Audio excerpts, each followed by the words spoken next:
Welcome back. आज हम बात करेंगे केमिकल इक्विलिब्रियम और उसकी डायनामिक नेचर के बारे में। आज का छोटा सा सेशन लेंगे हम, सिर्फ बड़ा पिन पॉइंटेड हम बात करना चाहते हैं।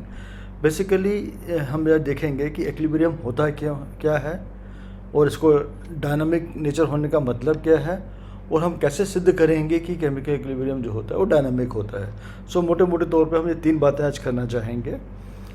शुरुआत करते हैं हम एक उदाहरण लेके, जहां हम बात करेंगे conversion of N2O4 to NO2। That means N2O4 के NO2 में परिवर्तित होने की अभिक्रिया का एग्जांपल लेके हम समझेंगे इसको।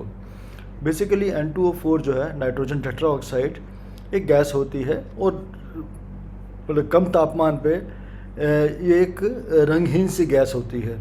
यहाँ जो दिखाया जा रहा है ये बहुत कम तापमान पे है, तो इसलिए ये ठोस फॉर्म में दिखाई जा रही है। और इस गैस को जो अगर हम वार्म कर दें, थोड़ा सा गर्म कर दें, तो हम पाते हैं कि ये जो है N2O4 ये टूट कर डिकम्पोज होकर डिसोसिएट होकर NO2 में कन्वर्ट हो जाती है। और NO2 आप जानते हैं कि ब्राउन कलर की गैस होती है। तो ये बता रहे हैं this basically is an example जहाँ पे हमारा N2O4 कन्वर्ट होकर NO2 में बन रहा है।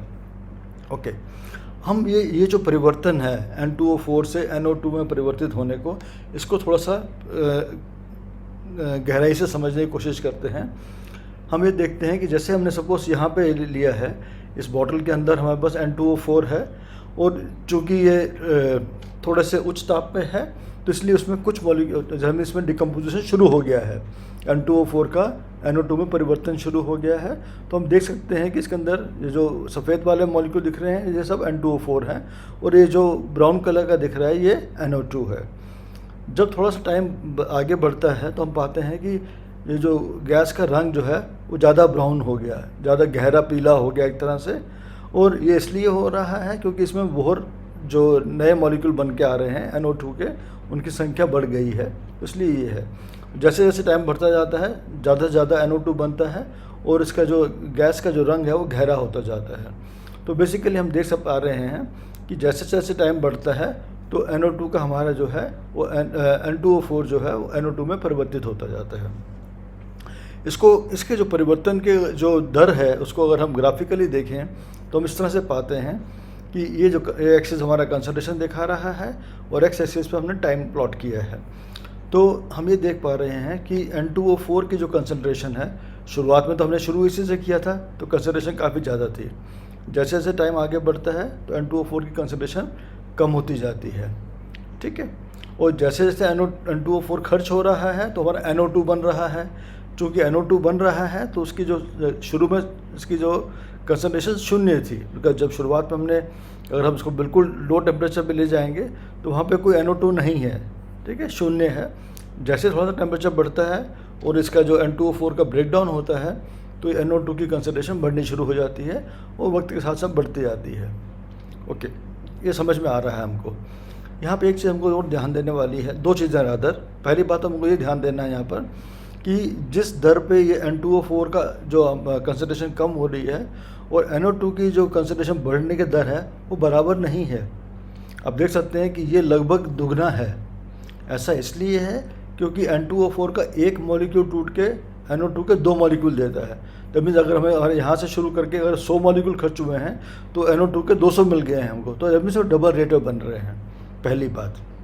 और दूसरी बात हमको ये देखनी है कि एक पर्टिकुलर, जैसे डॉटेड लाइन से हमें कोई टेम्परेचर दिखा रखा है, इस टेम्परेचर के बाद हम क्या पाते हैं कि जो कंसंट्रेशन है N2O4 की और NO2 की वो स्थिर हो जाती है, कांस्टेंट हो जाती है, बदलती नहीं है, ठीक है। ये हम इसको बाद में समझाएंगे कि बेसिकली इसका मतलब है कि इक्विलिब्रियम आ गया है। हम आगे बढ़ते हैं, कुछ और एग्जांपल लेके चलते हैं। पहले मोटी बात यहाँ पे ये है कि कंसंट्रेशन रिएक्टेंट की कम हो रही है, प्रोडक्ट की बढ़ रही है और एक समय के बाद दोनों की कंसंट्रेशन जो है वो कांस्टेंट हो जाती है। दूसरा एग्जांपल लेते हैं हम H2 और I2 का मिल के HI बनाना। इसको इस तरह से दिखाया जा सकता है, H2 + I2 gives you 2HI। अब ओके, हम शुरुआत करते हैं से T = 0। हमने रिएक्शन शुरू किया है तो हमें रिएक्शन मिक्सचर के अंदर सिर्फ ये जो वाइट वाले दिखा रखे हैं मॉलिक्यूल वो हाइड्रोजन के मॉलिक्यूल हैं और ये पर्पल कलर वाले आयोडीन के मॉलिक्यूल हैं। तो बेसिकली हमने ये शुरुआत किया है जस्ट समझाने के लिए यहाँ पे हाइड्रोजन के हमारे पास 8 मॉलिक्यूल हैं, I2 के 8 हैं और HI का कोई मॉलिक्यूल नहीं है, क्योंकि रिएक्शन हमारा अभी शुरू नहीं हुआ। जैसे रिएक्शन शुरू होता है, जब हम दोनों मिक्स करते हैं, स्टार्ट करते हैं, तो हम पाते हैं थोड़े समय के बाद क्या हुआ, इसमें से 2 मॉलिक्यूल खर्च हो गए, इसके भी 2 खर्च हो गए, क्योंकि रिएक्शन हमारा 1 जमा 1 है, 1 हाइड्रोजन 1 आयोडीन से कंबाइन होता है, तो 2 हाइड्रोजन खर्च हुए इसके, तो 2 आयोडीन भी खर्च हो गए। तो चूँकि 2-2 खर्च हुए थे, तो इसके बदले में हमको 4 मॉलिक्यूल HI के मिलते हैं। तो यहाँ हम देख सकते हैं कि ये जो है, ये वाले मॉलिक्यूल HI के हैं, ठीक है। तो 4 मॉलिक्यूल बन गए। और वक्त आगे बढ़ता है तो हम पाते हैं कि कंपोजिशन कुछ इस तरह से हो जाता है कि H2 के 4 रह गए, I2 के 4 हो गए और HI के 8 मॉलिक्यूल हो गए। तो देख सकते हैं कि कंसंट्रेशन बढ़ गई। और आगे बढ़ने पे हम पाते हैं कि ये कंसंट्रेशन स्थिर हो गई है, आगे नहीं बदल नहीं रही है, लगभग मतलब वो एक समान सी हो गई है, स्थिर सी हो गई है। इसको भी ग्राफिकली अगर हम देखें तो हम ये पाते हैं कि H2 और I2 की जो कंसंट्रेशन है वो कम हो रही है और HI की कंसंट्रेशन बढ़ रही है, ठीक उसी तरह से जैसे हमने पिछले एग्जाम्पल में देखा था। और यहाँ पे भी हम ये पा रहे हैं कि एक पर्टिकुलर टाइम के ऊपर जाके इसकी कंसंट्रेशन जो है वो कांस्टेंट हो जाती है, और टाइम पे कांस्टेंट हो जाती है, उसके बाद कांस्टेंट ही रहती है। इंपॉर्टेंट ये है कि एक समय आता है जब दोनों की कंसंट्रेशन बराबर होती है और उसके बाद वो बराबर ही रहती है। दूसरा एग्जाम्पल हो गया। अब हम तीसरा एग्जाम्पल लेते हैं, अमोनिया का बनना नाइट्रोजन और हाइड्रोजन के मिलने से। ये रिएक्शन तो आप फेमिलियर हैं, हैबर प्रोसेस है। तो इसमें भी अगर हम रिएक्शन को फॉलो करेंगे, हम पाएंगे कि N2 की कंसंट्रेशन कम हो रही है और H2 की कंसंट्रेशन भी कम हो रही है और NH3 अमोनिया की कंसंट्रेशन बढ़ रही है। यहाँ पे जब देख सकते हैं कि कंसंट्रेशन के घटने बढ़ने में भी कुछ अनुपात है। आप देखेंगे जैसे N2 का कंसंट्रेशन कुछ कम हो रहा है और H2 का लगभग 3 गुना कम हो रहा है, क्योंकि वो N2 का 1 मॉलिक्यूल H2 के 3 मॉलिक्यूल से रिएक्ट करता है, ठीक है। ओके, एक बार फिर हम देखते हैं कि एक पर्टिकुलर टाइम पे आके ये सब कंसंट्रेशन जो है वो कांस्टेंट हो जाती हैं, बदलती नहीं हैं। ओके, हम चौथा एग्जांपल लेते हैं। चौथा एग्जांपल है catalytic methylation reaction, methanation reaction. Basically इसमें मीथेन का बनना होता है कार्बन मोनोऑक्साइड और हाइड्रोजन की अभिक्रिया से। इसमें भी हम यही पाते हैं कि H2 की कंसंट्रेशन कम हो रही है, कार्बन मोनोऑक्साइड की कंसंट्रेशन कम हो रही है, ये कम हो रही है, ये तेज़ी से कम हो रही है, क्योंकि इसमें 1 और 3 का अनुपात है, और CH4 और H2 की कंसंट्रेशन बढ़ रही हैं। और फिर से एक समय के बाद कंसंट्रेशंस स्थिर हो जाती हैं, कांस्टेंट हो जाती हैं। अब हमने 4 एग्जाम्पल देखे और हर एग्जाम्पल हम ये पा रहे हैं कि अभिक्रिया होती है और एक समय के बाद जाके जो रिएक्टेंट्स हैं और जो प्रोडक्ट्स हैं, मतलब अभिकर्मक और जो प्रोडक्ट बनते हैं उनकी सांद्रता कांस्टेंट हो जाती है। इसका मतलब क्या है? इसका मतलब ये है कि ये ऐसा लगता है कि रिएक्शन रुक गया है, पर ऐसा होता नहीं कि रिएक्शन रुक गया है, क्योंकि अब ये मतलब एक सोचने का तरीका ये है कि हम सोचें कि रिएक्शन कंप्लीट हो गया है। कंप्लीट नहीं हुआ है, क्योंकि अगर रिएक्शन हमारा कंप्लीट होता तब हमको खाली प्रोडक्ट मिलते, रिएक्टेंट नहीं मिलते। और या दूसरा तरीका सोचने का ये है कि अगर सपोज रिएक्शन हुआ ही नहीं होता तो हमको प्रोडक्ट नहीं मिलते, खाली रिएक्टेंट मिलते। अब यहाँ पे क्या हो रहा है, हमारे पास रिएक्टेंट्स भी हैं और प्रोडक्ट्स भी हैं। इसका मतलब ये है कि रिएक्शन पूर्ण नहीं हुआ है, कहीं बीच में जाके रुक सा गया है, ठीक है। नाउ इसका मतलब क्या है? इसका मतलब ये है कि एक ऐसी स्थिति आ गई है रिएक्शन के अंदर जहाँ पर जो रिएक्टेंट्स हैं और प्रोडक्ट्स हैं उनके बीच में एक साम्य स्थापित हो गया है, जिसको हम बोलते हैं इक्विलिब्रियम हो गया है। दैट मीन्स एक उसमें क्या है कि एक जो उनकी कंसंट्रेशंस हैं वो समय के साथ बदलती नहीं हैं और ऐसा लगता है कि रिएक्शन हमारा रुक सा गया है, ठीक है। अब इससे हम डेफिनेशन निकालते हैं कि इक्विलिब्रियम का मतलब क्या है। Equilibrium refers to a state of apparent no change in the concentration of reactants and products।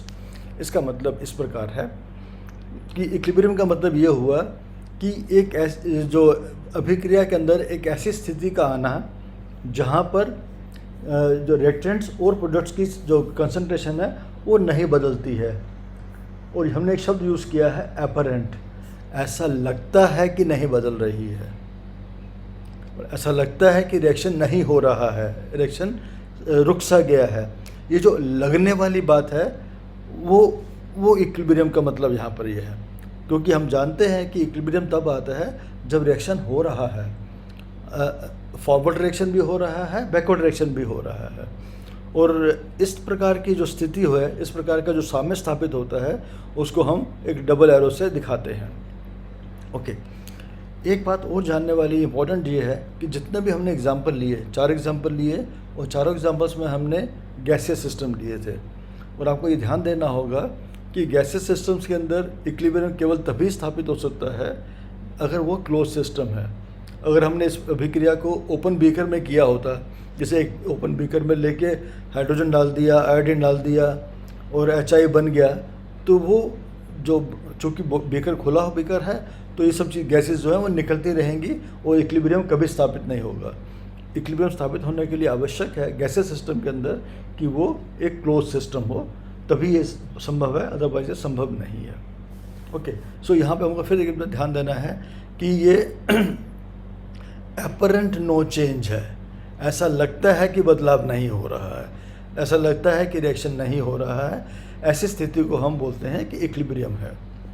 Okay, और हमने अब जो हमने शुरुआत की थी, हमने बोला था हम बात करेंगे कि इस इक्विलिब्रियम को हम डायनामिक इक्विलिब्रियम बोलते हैं।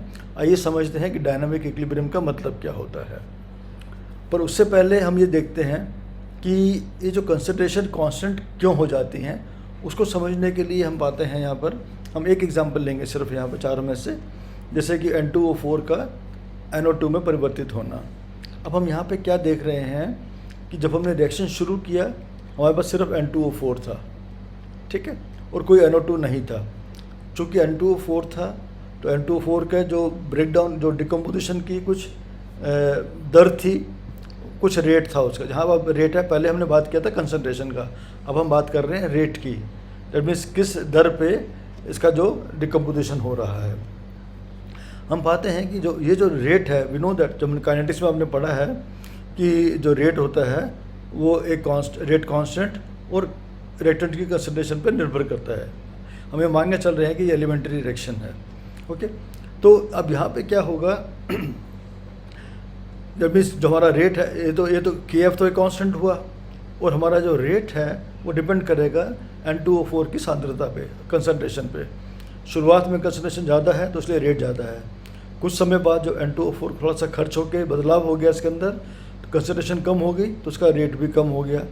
जैसे जैसे समय बीता जाता है, चूँकि N2O4 खर्च होता जा रहा है, टूट के ये NO2 में परिवर्तित हो रहा है, तो इसलिए उसका जो रेट है वो कम होता जाता है। अब दूसरी तरफ देखते हैं, जो NO2 है, NO2 का जो था कंसंट्रेशन शुरू में 0 था, तो NO2 के मिलने से N2O4 बनना, यानी जो विपरीत रिएक्शन है, विपरीत अभिक्रिया है, उसका रेट 0 था, क्योंकि NO2 था ही नहीं हमारे पास। जैसे जैसे वक्त बढ़ा, कुछ NO2 मिला हमको, जो NO2 मिला फिर वो आपस में कंबाइन होके N2O4 देना शुरू किया, तो इस अभिक्रिया का रेट कुछ बढ़ना शुरू हुआ। और चूँकि अब ये अभिक्रिया जो है वो NO2 की द्वितीय घात पर निर्भर करती है, तो ये रेट तेज़ी से बढ़ता है।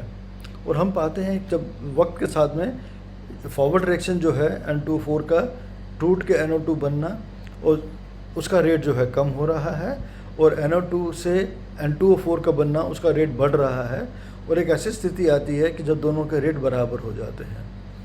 ये वो स्थिति है जिसको हम बोलते हैं कि इक्विलिब्रियम है। जब दोनों मीन्स जो फॉरवर्ड रेट है, rate of forward reaction becomes equal to rate of backward reaction. That means अग्र अभिक्रिया और विपरीत अभिक्रिया दोनों के जो रेट हैं वो बराबर हो जाते हैं। जो दर बराबर हो गई तो हमें ऐसा लगता है कि रिएक्शन नहीं हो रहा, पर रिएक्शन हो रहा है। आगे वाला दैट मीन्स N2O4 टूट के NO2 मिल रहा है, और NO2 जुड़ के N2O4 बना रहे हैं, इसलिए उनकी सांद्रता नहीं बदलती है। ठीक है, और इसी प्रकार हम दूसरे उदाहरणों के लिए भी समझ सकते हैं। पर मोटी बात यह है कि इक्विलिब्रियम हमको तब प्राप्त होता है जब फॉरवर्ड रिएक्शन और बैकवर्ड रिएक्शन का रेट बराबर हो जाता है। यहाँ पे आपको फिर से मैं बताना चाहूँगा कि ऐसे जहाँ जिन अभिक्रियाओं में साम्य स्थापित होता है, साम्य मिलता है, वहाँ पे वो रिएक्शन कभी भी कंप्लीशन पे नहीं जाता है। हम इसके बारे में फिर बात करेंगे अगले किसी सेशन में। बट मोटी समझने वाली बात यह है कि इक्विलिब्रियम का मतलब ही यही है कि रिएक्शन हमारा 100% नहीं हुआ है। 100% होने का मतलब है कि हमारे पास या तो हमारे पास सिर्फ उत्पाद ही होंगे, अभिकर्मक नहीं होंगे। ठीक है, 100% का मतलब ये होता है। चूँकि यहाँ पे हमारे पास रिएक्टेंट्स भी हैं और प्रोडक्ट्स भी हैं, इसका मतलब ये रिएक्शन 100% कंप्लीट नहीं होता है। ठीक है, चलिए अब हम आगे बढ़ते हैं। अब जानते हैं कि एक बड़ी इम्पोर्टेंट बात यहाँ पे ये समझने वाली है कि इक्विलिब्रियम का मतलब ये नहीं है कि बराबर हो गया। क्योंकि कुछ स्टूडेंट्स को ये अक्सर कन्फ्यूजन रहता है, वो सोचते हैं कि इक्विलिब्रियम आने का मतलब ये हो गया कि जो रिएक्टेंट हैं और प्रोडक्ट हैं उनकी कंसंट्रेशन बराबर हो गई है। ऐसा नहीं होता है। यहाँ पे समझना ये है, इक्विलिब्रियम पे जो फॉरवर्ड, जैसे अभी बताया मैंने आपको, जो फॉरवर्ड रिएक्शन है उसका रेट और रिवर्स रिएक्शन का रेट, ये दोनों रेट बराबर होते हैं, कंसंट्रेशंस बराबर नहीं होती हैं। कंसंट्रेशंस कांस्टेंट हो जाती हैं, स्थिर हो जाती हैं, पर वो बराबर नहीं होती हैं। ठीक है, इसको बात में ध्यान रखिएगा क्योंकि अक्सर ये कन्फ्यूजन होता है बच्चों को। ओके, अच्छा अब वक्त आ गया है कि हम बात करें। हम बात कर रहे हैं, हमने कई बार बोला है बीच में कि हमारा जो इक्विलिब्रियम है वो डायनामिक होता है। आइए समझते हैं कि डायनामिक इक्विलिब्रियम का मतलब कैसे है।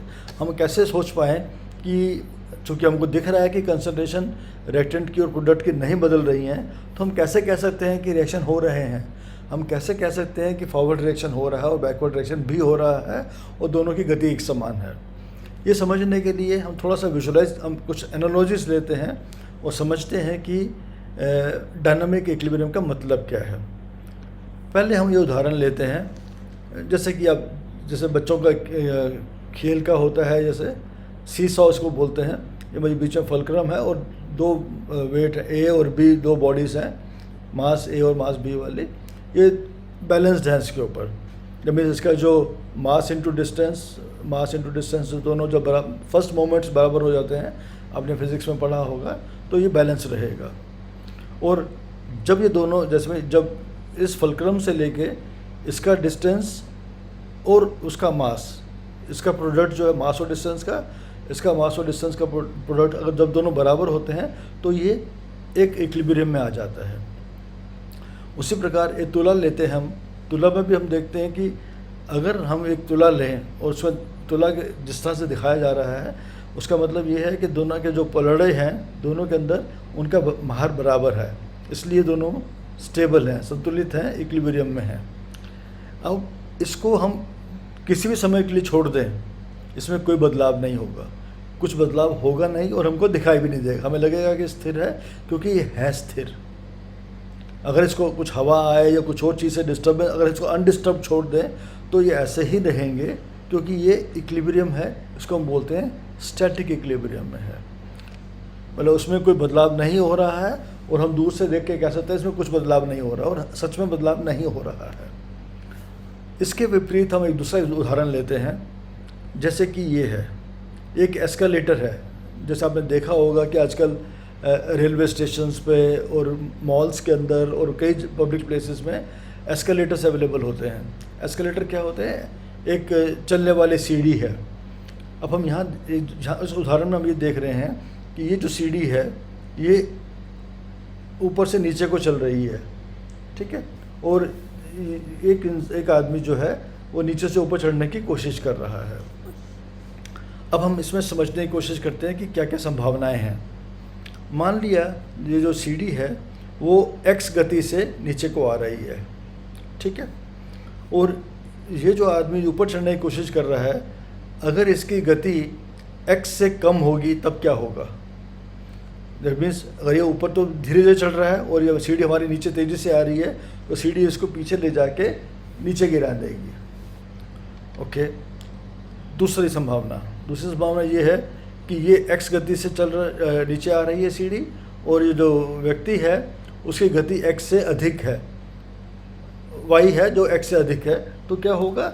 वो ऐसा ऐसा करके ऊपर चला जाएगा और क्रॉस ओवर कर जाएगा। संभावना नंबर 2 भी हो गई। पहली संभावना में ये हुआ गति कम थी इसलिए पीछे आके गिर गया, दूसरे में तेज़ी से चल रहा है तो ऊपर क्रॉस कर जाएगा। अब हम तीसरी स्थिति लेते हैं, जब जिस जो सीढ़ी की जो गति है और इस व्यक्ति की गति है अगर दोनों बराबर हैं तब क्या होगा?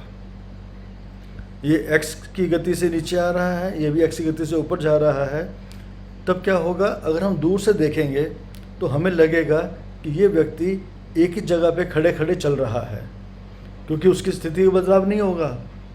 बिकॉज अगर वो उसकी स्पीड वही है जितनी सीढ़ी के नीचे आने की है और व्यक्ति के ऊपर जाने की स्पीड, जब दोनों बराबर हैं तो हमें दूर से ये लगेगा कि ये रुका हुआ है, एक ही जगह पे व्यक्ति जो चल रहा है। परंतु क्योंकि वो आगे नहीं बढ़ पा रहा, ना ही वो पीछे जाता है। आगे पीछे केवल तभी जाएंगे अगर दोनों की गति में फ़र्क होगा। तो यहाँ फ़र्क नहीं है, क्योंकि सीढ़ी की गति और व्यक्ति की गति बराबर है, इसलिए दूर से हमें ऐसा लगेगा कि वो एक ही जगह पे चल रहा है। ये एक समझ है डायनामिक इक्विलिब्रियम की।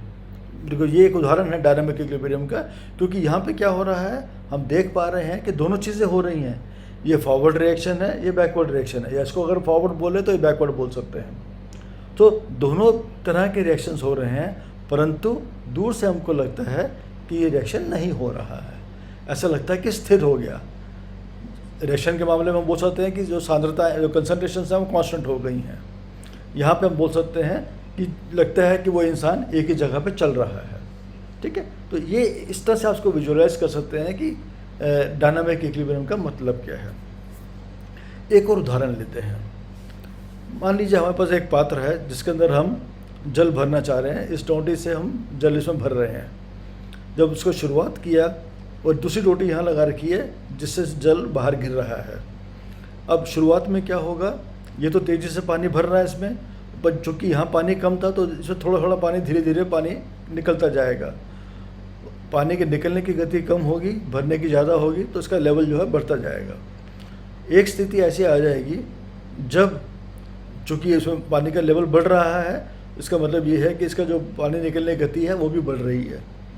ठीक है, तो एक स्थिति ऐसी आ जाएगी कि पानी भरने की गति और पानी के निकलने की गति दोनों बराबर हो जाएंगी। उसके बाद क्या होगा, उसके बाद ये होगा कि ये जो लिक्विड है, जो जल ने भरा है, उसका स्तर जो है एक कांस्टेंट हो जाएगा, उसमें कोई बदलाव नहीं होगा। पानी भर रहा है, पानी निकल रहा है, परंतु हम पाएंगे कि इसके अंदर कोई बदलाव नहीं हो रहा है।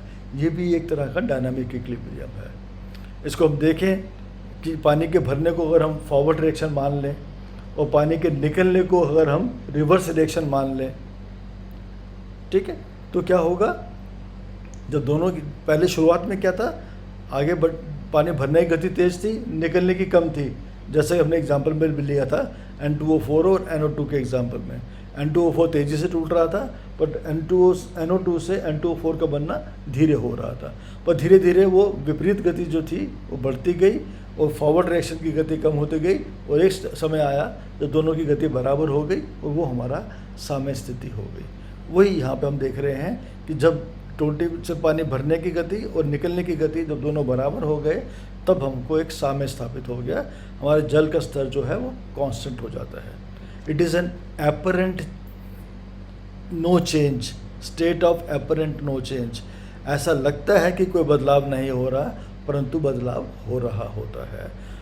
इसमें पानी भरता रहेगा और पानी निकलता भी रहेगा, परंतु हमको लगेगा कि इसमें पानी के स्तर में कोई बदलाव नहीं हुआ है।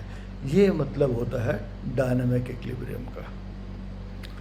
यानी कि वापस से अगर हम जाएं अभिक्रिया के परिप्रेक्ष्य में, तो हम पाएंगे इक्विलिब्रियम का मतलब ये है फॉरवर्ड रिएक्शन का होना और बैकवर्ड रिएक्शन का होना, और दोनों रिएक्शंस का एक समान गति पे होने को हम इक्विलिब्रियम कहते हैं, क्योंकि इसकी वजह से ऐसा होता है कि जो रिएक्टेंट और प्रोडक्ट है उनकी कंसंट्रेशंस में कोई बदलाव नहीं होता है। ओके, आई एम श्योर आपको समझ में आ गया है कि डायनामिक इक्विलिब्रियम और स्टैटिक इक्विलिब्रियम में क्या फ़र्क है। इसमें गति है, इसमें गति इन्वॉल्व है, इसमें कोई गति नहीं है। ठीक है, आइए यहाँ पे हम देखते हैं कि हम किस प्रकार सिद्ध कर सकते हैं। ये तो हमने खाली उदाहरण से समझने की कोशिश की है, यहाँ तो अभिक्रिया तो नहीं हो रही है। ठीक है, अब हम एक एग्जांपल लेके समझेंगे कि हम कैसे सिद्ध कर सकते हैं कि ये जो रिएक्शन फॉरवर्ड रिएक्शन है और बैकवर्ड रिएक्शन होते हैं। इसको सिद्ध करने के लिए हम ये उदाहरण लेते हैं। हमने एक सैचुरेटेड सोल्यूशन, संतृप्त विलयन ले लिया सोडियम आयोडाइड का, तो हम ये पा देंगे संतृप्त विलियम में जो होगा कि इसमें सोल्यूशन है सोडियम आयोडाइड का, और कुछ सोडियम आयोडाइड हमारा नीचे पड़ा रहेगा। और हम यहाँ देखेंगे कि सोडियम आयंस हैं और ये आयोडाइड आयंस हैं, और ये हमारा जो चूँकि सॉलिड है तो इसका क्रिस्टल स्ट्रक्चर सोडियम आयोडाइड का है। एक हमने ये स्टेट ले ली। दूसरा हमने क्या किया, एक और सोल्यूशन ले लिया, ये सैचुरेटेड सोल्यूशन है ऑफ लेबल्ड NaI। तो ये लेबल्ड NaI क्या है, सोडियम आयोडाइड ऐसा वाला है जिसमें कुछ आयोडीन जो है वो रेडियो एक्टिव लेबल वाली है, I-137 यूज़ किया गया इसके अंदर, इसको स्टार से दिखाया जा रहा है। इसका भी हमने संतृप्त विलयन बना लिया। तो हम पाएंगे क्या है, ये जो हमारा सॉलिड है उसके अंदर कुछ आयोडाइड आयन जो है वो रेडियो एक्टिव है, और विलयन के अंदर भी कुछ रेडियो एक्टिव है और बाकी नॉर्मल आयोडाइड आयन है, और ये हमारे सोडियम आयंस पड़े हैं। ठीक है, अब हम आगे बढ़ते हैं और क्या करते हैं, ये जो लेबल्ड सोडियम आयोडाइड वाला विलयन था इसको हम ट्रांसफ़र करते हैं एक नॉर्मल वाले विलयन के अंदर। पर यहाँ ध्यान ये देना है हमको कि जो सॉलिड है इसको नहीं ट्रांसफ़र करेंगे, हम केवल जो ऊपर का जो सुपरनेटेंट लिक्विड है उसी को ट्रांसफ़र करते हैं इसके अंदर। ठीक है, तो हम क्या पाएंगे, हम ये सोचेंगे चूँकि हमने ऐसा कर दिया है तो ये जो हमारा सॉलिड है ये तो जो पहले था वही रहेगा, इसके अंदर कोई रेडियो एक्टिविटी नहीं होनी चाहिए। और जो हमारा जो विलयन है इसके अंदर चूँकि यहाँ पे कुछ आयोडाइड आयन ऐसे वाले हैं जो रेडियो एक्टिव हैं, तो वो इसमें आ जाएंगे और वो हमको रेडियो एक्टिविटी मिल सकती है। परंतु जो हम एक्सपेरिमेंटली पाते हैं, हम ये पाते हैं एक्सपेरिमेंटली ये जो सोल्यूशन जब मिक्स हो गया है, हम ये पाते हैं, यहाँ तो हम एक्सपेक्ट कर सकते, हमने डाला ही था तो यहाँ पे आयोडाइड आयन जो है रेडियो एक्टिव होना एक्सपेक्टेड था, होता है। परंतु हम ये पाते हैं कि इसके अंदर ये जो सॉलिड है, इस सॉलिड के अंदर भी कुछ आयोडाइड आयन ऐसे वाले आ जाते हैं। ये केवल तभी संभव है अगर ये जो हमारा जो संतृप्त विलयन है इसके अंदर सोडियम आयोडाइड सॉलिड जो है वो डिसोसिएट होके आयंस उपलब्ध करवाए, और आयंस जो हैं वो आपस में जुड़ के सॉलिड बनाए। केवल तभी ऐसा हो सकता है कि एक जो आयोडाइड आयन है जो रेडियो एक्टिव है वो एक नॉर्मल सोडियम आयन से मिलके क्रिस्टलाइज हो जाएगा और हमको सॉलिड के अंदर हमको आयोडाइड आयन मिल जाएगा जो कि रेडियो एक्टिव है। तो इस प्रकार हम देख सकते हैं, मतलब ये जो एक्सपेरिमेंट हमने लिया है इससे हम ये सिद्ध कर सकते हैं कि ये जो फॉरवर्ड रिएक्शन और बैकवर्ड रिएक्शन दोनों होते हैं, और दोनों इक्विलिब्रियम में दोनों की जो गति है अभिक्रियाओं की वो बराबर हो जाती है, तब हमको इक्विलिब्रियम प्राप्त होता है, साम्य स्थिति प्राप्त होती है। आज के लिए हम इतना ही बात करना चाहेंगे। अगले सेशन में हम बात करेंगे कि जो केमिकल इक्विलिब्रियम होता है, रासायनिक साम्य होता है, उसके अभिलक्षण क्या है, उसकी कैरेक्टरिस्टिक्स क्या हैं, इसके बारे में हम बात करेंगे अगले सेशन में। शुक्रिया।